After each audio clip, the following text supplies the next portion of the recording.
Calamari, salutations everyone, Squid here, and be very welcome to the first episode of Clean Sweep. And Clean Sweep is the show about the YCL you didn't know you needed, but now that you find it, you won't want anything else. This is basically my series that will continue after the pick'ems. So in the first week I only had pick'ems to do, but now I have we will review the previous week and also do pick'ems. So it's a two-part show with review of the previous week on the first part and pick'ems for the second part. So we shall get on with the menu. So we still have a match that wasn't battled. It's the 6th Street Viper against the Montalvo Crobats. We should have that somewhere between this week, and to the next match we'll go with the 3 Electrons, who lost 0-3 to the Trash Town Thieves. Gotta say the match was pretty entertaining. Bishmi led with Darmanitan and applied pressure on the first turn. Those EV spreads managed for him to leave a Drain Punch from the Como, and basically there was a time on the match after that the Slowbro basically died because 2 hit KO'd by the Darmanitan. Because Sven's switch-ins weren't really that great into the Darmanitan. In my opinion, he could have switched into Cinderace instead of Slowbro. Cinderace would have taken a big chunk, but at least you get off the Darmanitan off the field. And since the Slowbro went down, there was no real defense or no real walls on the 3 Electrons side. And that basically made it impossible for the 3 Electrons to stop the offensive from the Executor mainly. That Executor outright KOing the opponent was beautiful.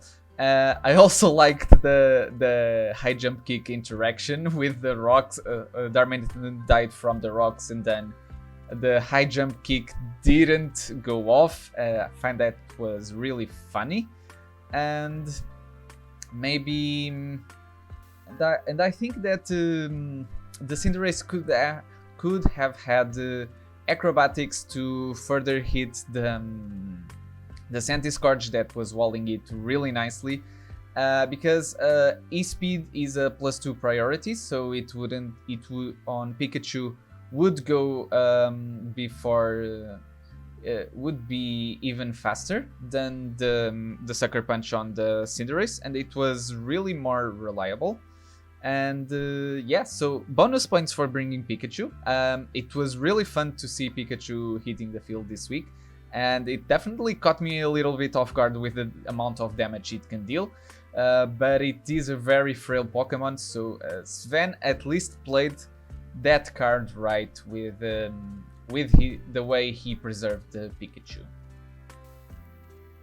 So next we will go to what in my opinion, was the upset of the week. So the Miami Hitmar, who we had at 12th or 11th on the power rankings, actually managed to beat the Philadelphia Melmetals in the first place, and the way they did it was just beautiful to watch.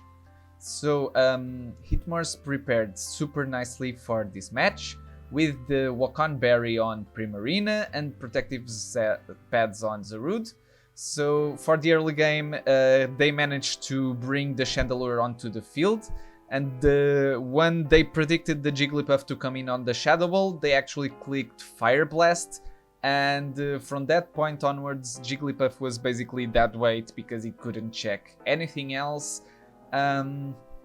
The Philadelphia Melmetals still had this a surprise up their sleeves with the Finiset. That Finiset was Start Power, Iron Defense, Calm Mind, and Draining Kiss, with the Berry to lower damage from grass attacks, mainly because of Zarude, I was thinking.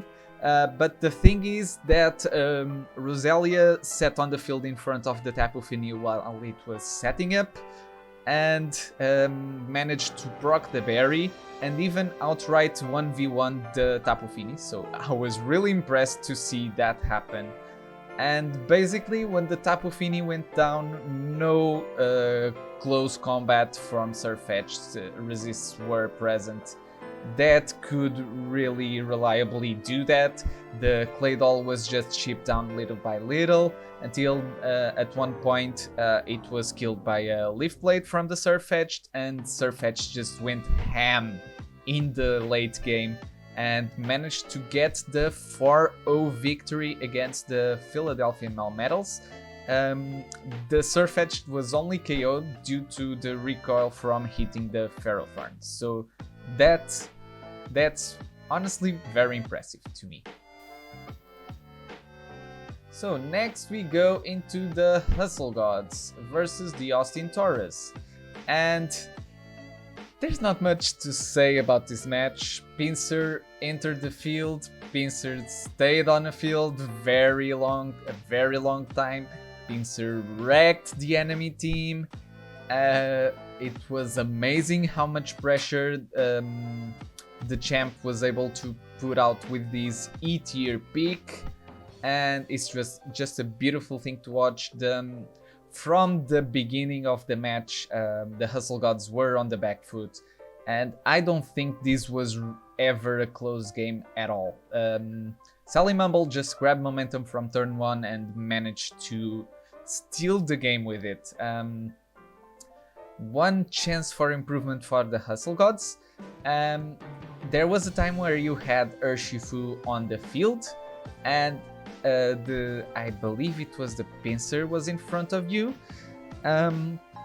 You basically just had to click Wicked Blow to whatever appeared on the field, because 9 out of 10 times you want to click Wicked Blow with the Urshifu. I've used it, it's amazing, it's a beautiful one, and it's basically you basically just want to click to spam that move. Even though there are resists on the other side of the field, most of the time you will find that clicking Wicked Blow is actually the best play to do. Being on the back foot, I felt like the King's Rock was also making some doubles that didn't make sense in desperate attempt to gain momentum. There was a time where the Swampert was in front of the Pinsir and Pinsir was low health. I don't think there wasn't a reason to click Flip Turn in front of the Pinsir. Even if the Poliwrath came in, you could just Toxic it because it was pretty physically defensive to what I understood. And yeah, basically not much else to say. Champion doing champion things, and people on the other side of the field get wrecked.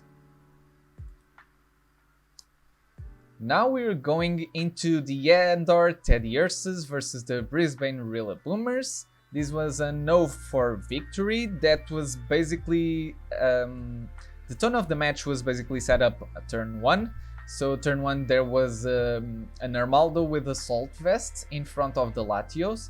The Latios just clicked Draco Meteor, and in any other condition it would outright KO the Armaldo, but because it had the Assault Vest, it managed to revenge kill it with X Scissor. And from that point onward, basically, if you look at the Teddiurses roster, they basically only had the Salazzle as offensive pressure, so it was just really a slow grinding match that with the Brisbane Rillaboomers managing to win small victories by the end of the game, and eventually they positioned the Zygarde where the Zygarde just started coiling up. And it was a beautiful thing to see, because that Zygarde was played to almost absolute perfection at that point. He really calked the things that he should have calked. The foul play, not breaking the sub with one go, was was the pièce de résistance that allowed the Zygarde to set up so beautifully. The Skitter Smack, although it was a mistake in bringing it, ended up working nicely in front of the Clefairy to lower its special attack and potentially not break the sub. That crit did happen, but well, that's part of Pokemon. What can you do?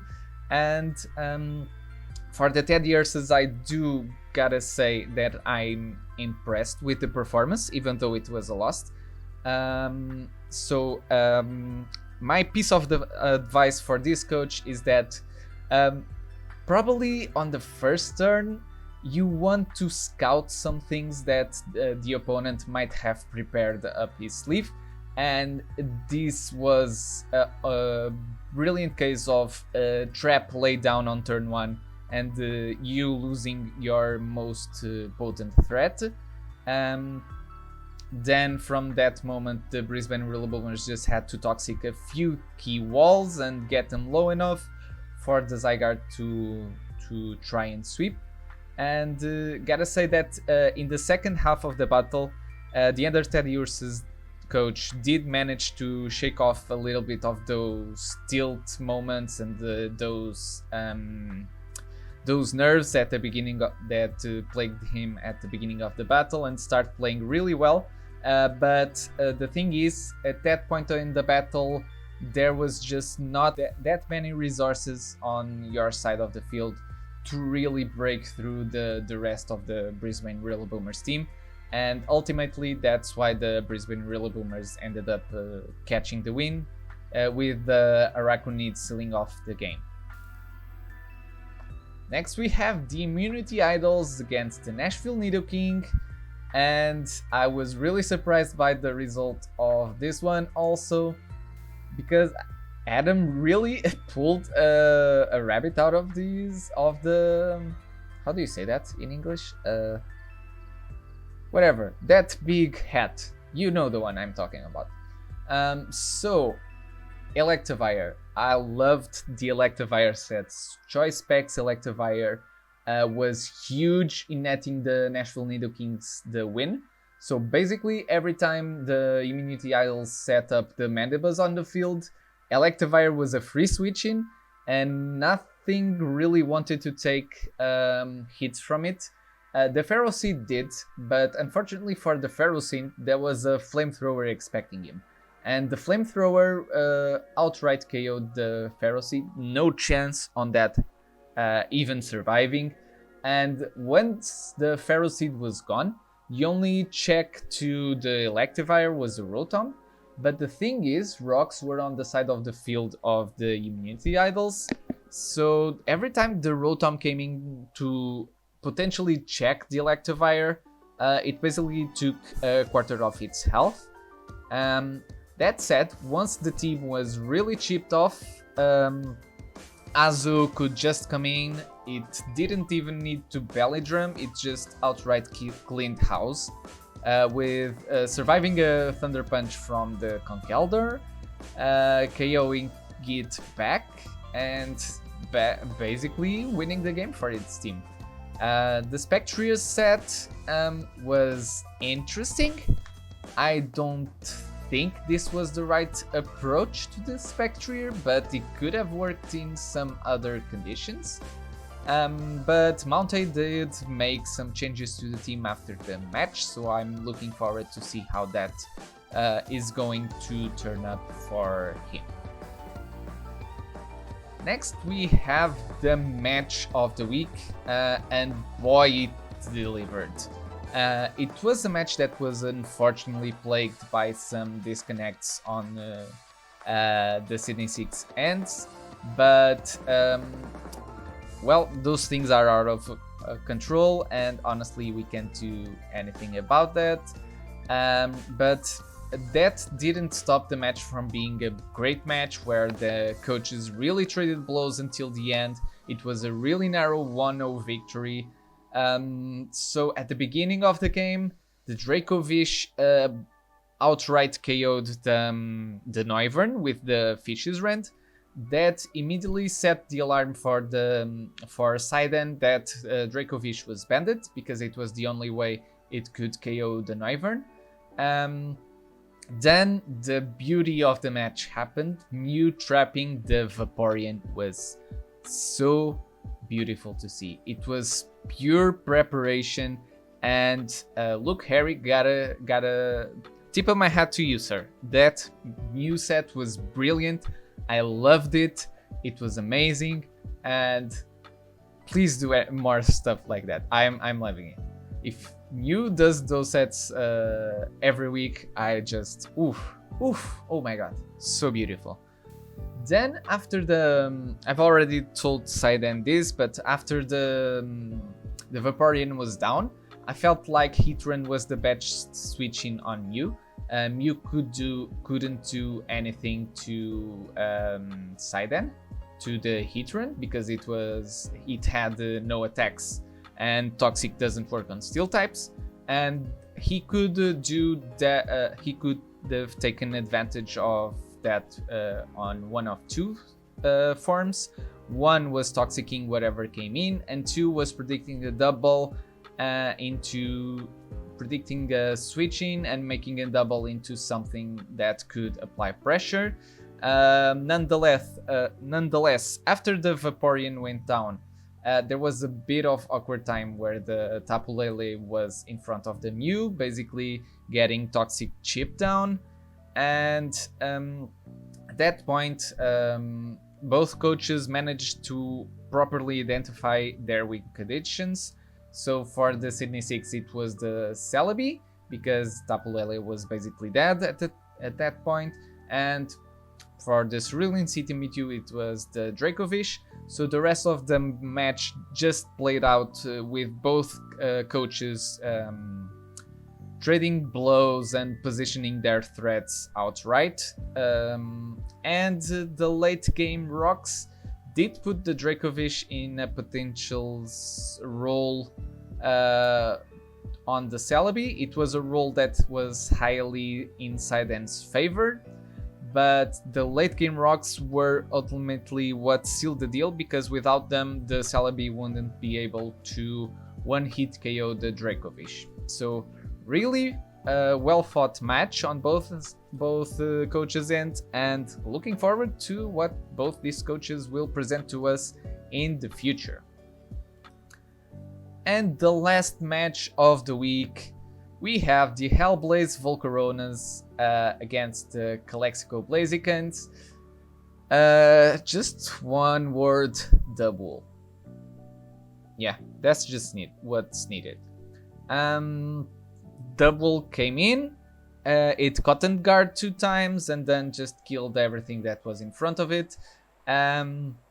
Sometimes you make small mistakes throughout the match and eventually can climb out of them, and sometimes you just make one big mistake and that mistake is unsurmountable, and that's what happened to Sen basically on this match. He really should have tricked the double sooner. He knew that the double wanted to set up, because Lucas had already revealed the cotton guard, and I think he was a little bit tilted from that point, because he couldn't really continue making the right decisions that he should have. Some things that he could have done differently was hitting the double with special attacks, because his defense was through the roof. Volt switch on the Zero Aura was the main one that I was thinking about, because he could continuously Volt switch with the Zero Aura in and out, and then bring something in that was physical to take the hits and just die, and then continuing Volt switching on it.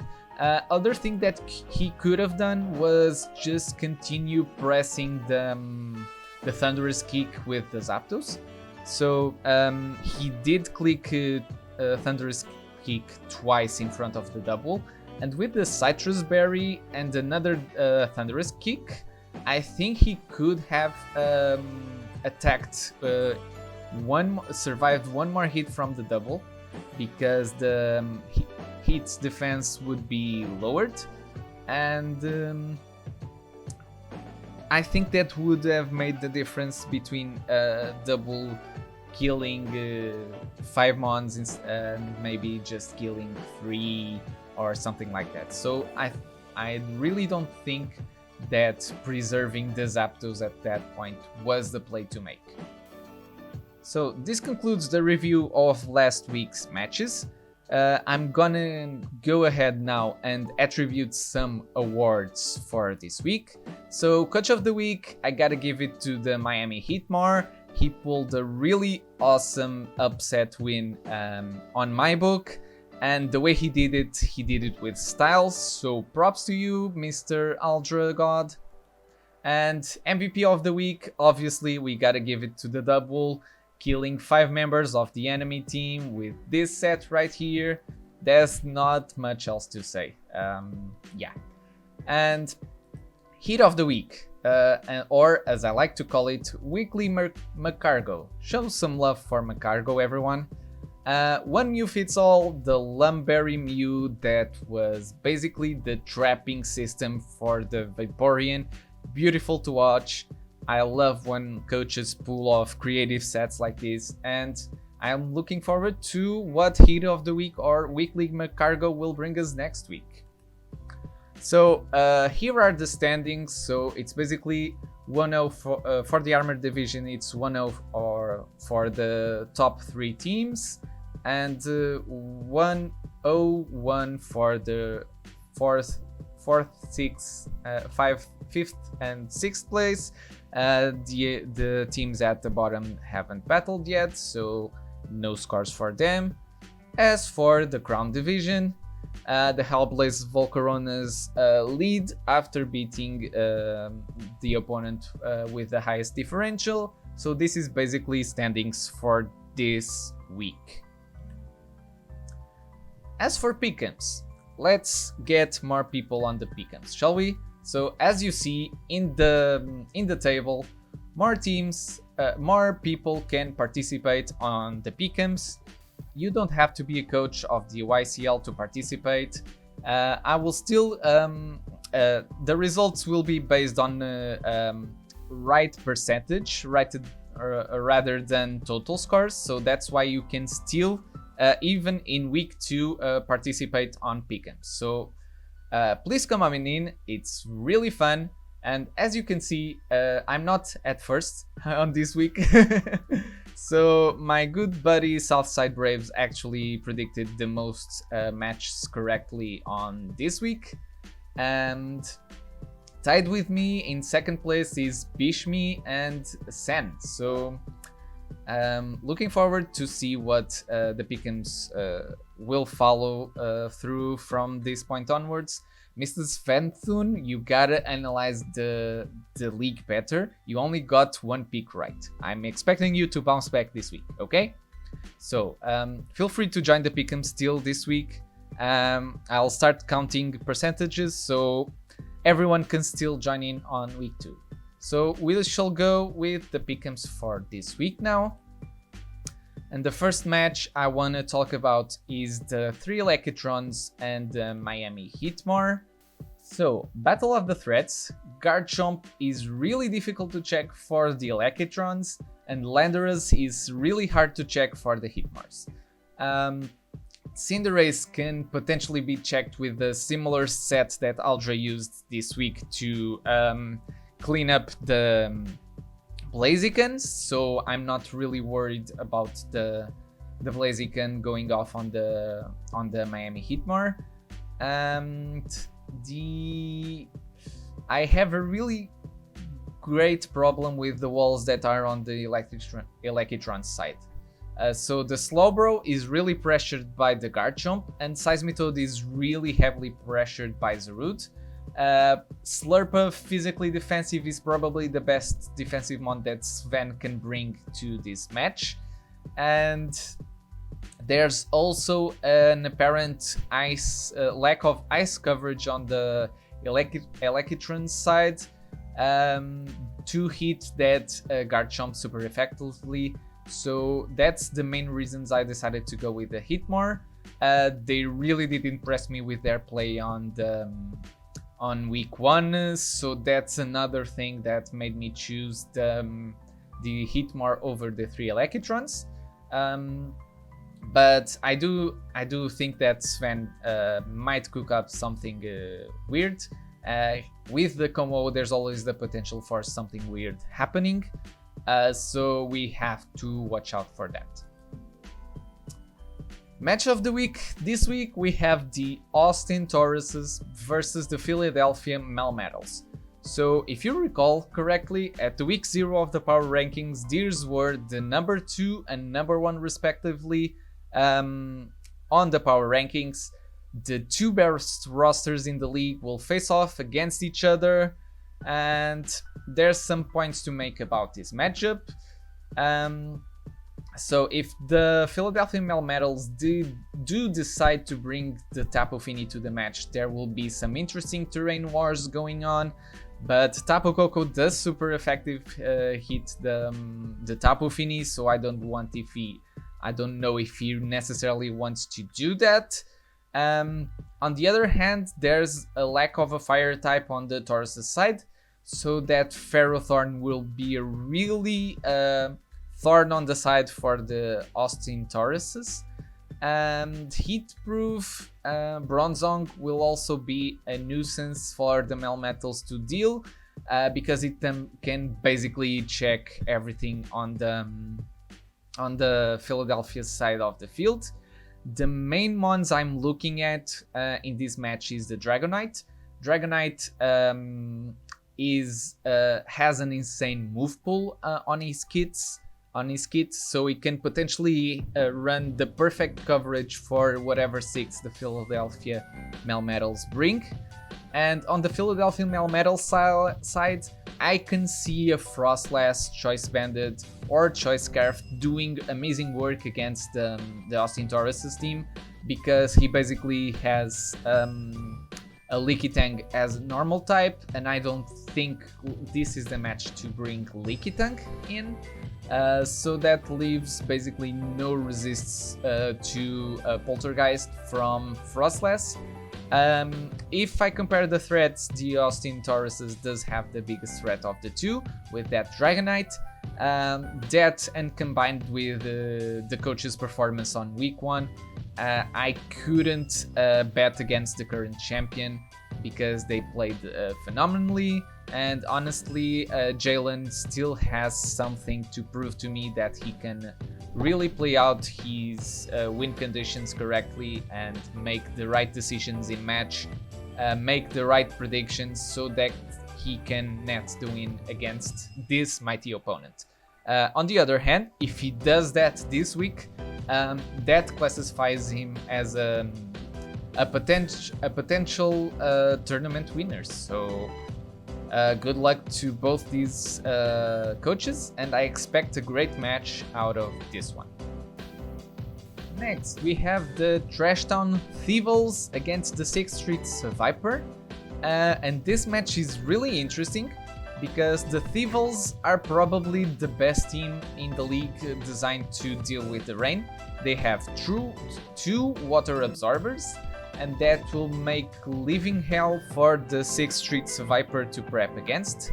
Also, Corviknight really does benefit from the rain due to fire type attacks being weaker, but unfortunately he will be hit by thunders coming out of the Zapdos. That said, Bishmi's offensive capabilities this match aren't that great.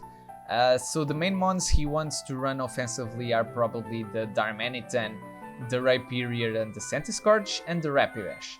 And out of those 4, only Rapidash can pretty safely come to a match with water types, because the others don't really hit hard or don't really want to come and take a bath, especially Rhyperior taking 4 times the damage from those water type attacks.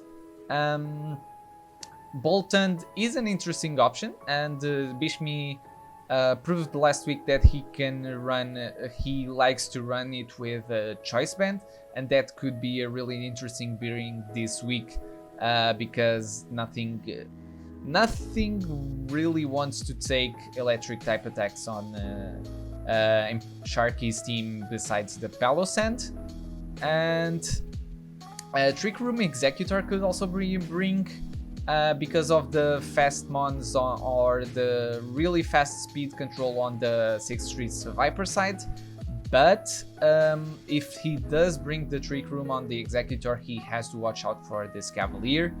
Cavalier is also a very big threat against the Trashtown Thieves because Sentiscorch really doesn't want to come in on this match. And that leaves the Cavalier with basically free reign to just start hitting, denting holes on Bishmi's team. Also, Volt Absorb Lantern may also be a thing to check the Zapdos, because Zapdos otherwise runs wild through the Bishmi's team. Nothing really wants to. The only things that could resist the Zapdos are the Rhyperior, which really doesn't want to come in on a rain week, and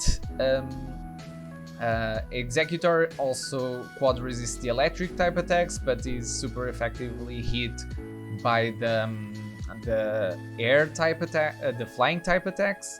So Zapdos will also apply a lot of pressure this week for the 6th Street Viper. At the end of it all, when I considered both ends, I'll tip it slightly towards the 6th Street Viper, but I honestly see this match with both coaches winning, coming out on top of it. But I'll just give it to 6th Street Viper because it's Cavalier. I love Cavalier. Have I told you that I love Cavalier? Next we have the Hustle Gods versus the Montello Crobats, and this one is an interesting match for me to predict because at the time of this recording, I haven't seen the Montello Crobats in action, and I have seen the Hustle Gods, and I was honestly not impressed. They were really trounced by it. But the thing is, Urshifu is kinda good on this match. It's not as enabled that he usually is because there's 3 Wicked Blow resists and 1 being an Intimidate mon. But the close combat stab from the Urshifu basically KOs the Hydreigon and the Crocodile nearly instantly. So I'd like to see the Urshifu really enable this match. Ribombee is also a really nice bring against those same 2 Pokemon, but it's very frail, so if you predict that wrong, you might end up with no Ribombee due to a Flamethrower or a Fire Blast from the Hydreigon. So you gotta play the Ribombee correctly.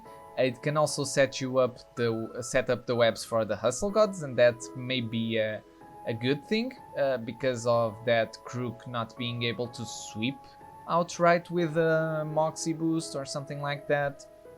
And one thing to note is that Nidoking is really good against the Montello Crobats also because of the coverage it gets. So it has the ground type move Stab that will hit the Drapion, and it has ice coverage to basically hit the other 4 remaining mons of the Montello Crobats.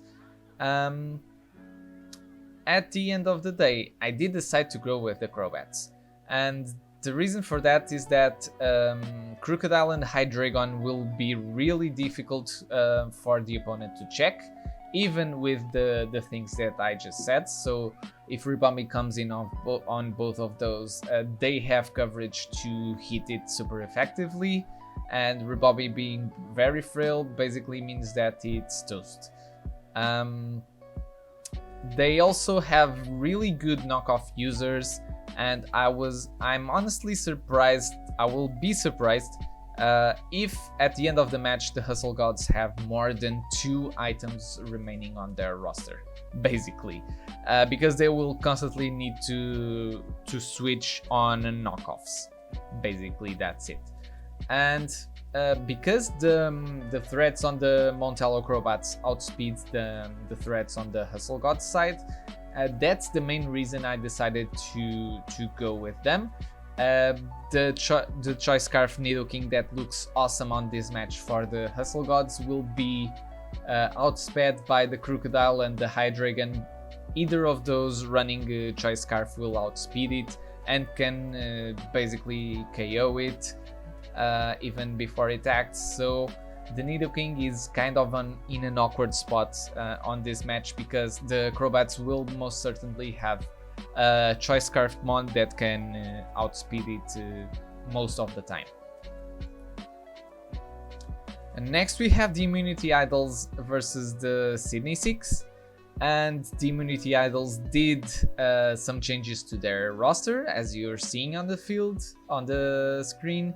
Silvally, Heracross, and Flareon and Cloyster entered the field. But breaking through the core of the Sydney 6 is a really tough order, a really tall order, and Spectrier does good against those top 3, but there's some answers that the Sydney 6 can do to check the Spectrier. I'm thinking of a Kangaskhan being specially defensive. I'm thinking of either AV Scrafty or AV Heatran that can potentially check it also. And the Sydney 6 can not only check the Spectrier, but have an amazing offensive threat in Tapu Lele, because let's be honest, there's nothing really that wants to take a hit from the Tapu Lele on the Immunity Idols side. Even a max special defense Mandibuzz is 2 hit KO'd by the Moonblast, so I'm really struggling to know what Monte will do to deal with that Tapu Lele. I can see Silvally doing interesting things. I'm seeing it running the ground memory or the fairy memory to deal specifically with the Scrafty or the Heatran. And the knockoffs from the Heracross may throw important items on the Sydney 6 off to the ground and potentially render their preparation useless or nearly that. So that also has to be considered. Lycanroc, I feel like is the best offensive mon for the Immunity Idols this week. It gets insane coverage to hit the Heatran, the Noivern, and it's very it has very good attacks that are boosted with the Tough Claws ability, and I feel like it will be what Monte will use to try and break through the enemy's team. That said, I still give it to the Sydney 6 because I really struggle to think of a way that the Immunity Idols can check that Tapu Lele with relative ease. And for the... oh no, it's not the last match. We still have a few more to go. But we have the Calexico Blazikens versus the Cerulean City Mewtwo. So this is basically Sen facing off against himself. No, I'm just joking. Cerulean City Mewtwo was the old team name for Sen, and Luke Harry basically took over that team. And what I'm seeing here is 2 great coaches. Both of these coaches have proven to me that they can play really well. I'm seeing Sen bouncing up this week with some fire under his belly to light him up with the prep this week. He also has a really good check against the Dracovish, and that's always important going against the Dracovish team. Palpitoad, I feel like, can do really good things checking up the Dracovish, running max defense even to try and survive hits from the Dracovish that are not called Fish's Rend, like that Outrage that is going to hurt. Also T-Wave from the Clef Key is going to be key if he can paralyze the Dracovish with it, and it's also really good at setting up reflects that will make the Dracovish hit less hard. And Zapdos Galar is going to have a field day, I feel like, in this match, because nothing really wants to take a combination of the two stabs from it. I can potentially see a Sableye running Will-O-Wisp to try and burn it, but Sen can also play around that. And Latias also is a really big threat because the resists on the Cerulean City Mewtwo side are the Whimsicott and the Klinklang. So Klinklang is basically Klinklang, it sucks. And Whimsicott is kind of a frail mon, so I wouldn't consider it the most reliable of the checks. That said, we can go now to the Mewtwo side of things, and I feel like Sand is a good bring on this match, not only because it will make the Dracovish outspeed the very fast threats of the Blaziken side, but also because Hippowdon can potentially check the Zero Aura, even with it having the Grass Knot. And Sableye is also a really good bring because it can burn that Zapdos, mainly the Zapdos, and lower the offensive capabilities of Sen's team. Both coaches are really good battlers, and I feel like Sen wins this if he has his prep on point. But this is also one of those matches where I could give it to any of these coaches.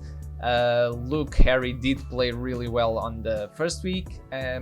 Sen didn't play as good, but I know he's capable of bouncing back from one tough loss, and I think if Luke Harry wins this, is basically because he brought another brilliant set on the Mew. Next, we have the Nashville Nidokings versus the Brisbane Rillaboomers. And there are two things that outspeed the Nidokings, the Zygarde on the Nidoking side, that is Xatu and the Dene. And I don't classify those as good 1000 Arrows resists. They're not, really not.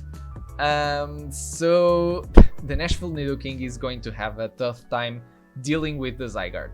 At the same time, Among Us kind of does that job because it has Regenerator and only takes about a third per each 1000 arrows. It could be a really good check.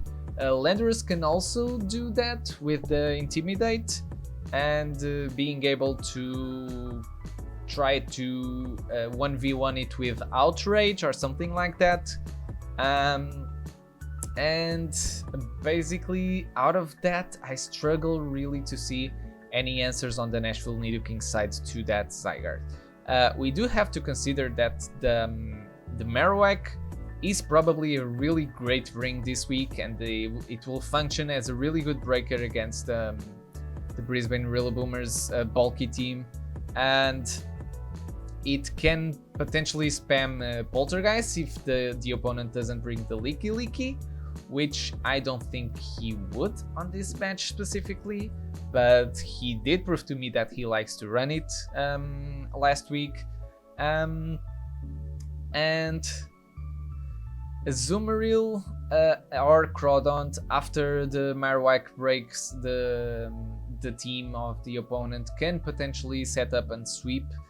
Swords Dance, Crawdont, Belly Drum, Azu, both great brings against the Brisbane Rillaboomers, especially if that Araquanid is chipped off. That said, we will now look on the Brisbane Rillaboomers side, and as I mentioned, Araquanid is key in resisting those two mons that I just mentioned. And besides that, other than those two, nothing really wants to take a liquidation to the face. Liquidation resists besides those two are Among Us, which Araquanid may have coverage for, and Shelgon. I also see Aromatisse on this match. I feel like a screen set for this match is a really good bring, and the key is eventually baiting in the Spore into something on the Real Boomers team that's not Zygarde, and once that is done, basically Zygarde can come in and start setting up, and I don't think there will be many answers that the Nashville Nidokings can produce, so I'll give it to the Brisbane Real Boomers just because Zygarde is gonna have a field day against the Nashville Nidokings team. And the last match of the now second week, we have the Hellblaze Volcaronas versus the Ender Teddiursas. And the key matchup I'm looking at here on this match is the Alcremie versus the Umbreon. Because the Umbreon checks the Hellblaze Volcaronas team really nicely, and the Alcremie is what potentially can come in on it, and the Teddiursas may take advantage of that fact to try and get some momentum with a hasty double or some baton pass, dry passing. And I feel like Toxic Spikes is a really good thing for both teams. So if one of them doesn't bring their poison type and the other has Toxic Spikes, I think it's basically game over, because both teams are really bulky and both teams will suffer on a long term because of Toxic Spikes. That said, I think Lucas may have a couple of things up his sleeve, bringing the Machoke to try and break the Umbreon with the stab super effective attacks. And Machoke is also a really nice bring because even the mons that don't resist the fighting stab really don't want to come in on it. Salazzle doesn't really want to take hits as it's very frail, and a predicted Hurricane can take care of it. And Latios coming in can take a knockoff to the face, which is not great for the Latios. Also, I'm looking at Entei. Entei is a phenomenal bring this week because there's basically no fire resist on the Teddiursa side, and I think the Entei doing things early game will be what nets the Hellblaze Volcaronas the win this week. So that concludes the pick'ems for this week and also the totality of this show. Feel free to leave your pick'ems in the comments down below. Even if you haven't participated, even if you're not a coach of the league, you can still participate in pick'ems and try to aim for that best analyst of the league spot that I currently hold, because nobody took it from me yet. Thank you guys for watching the video. Don't forget to leave a like on the video, subscribe to the channel, and also to the 16 amazing coaches we have on the league. And I'll see you on potentially Friday for some power rankings. Squid jetting out.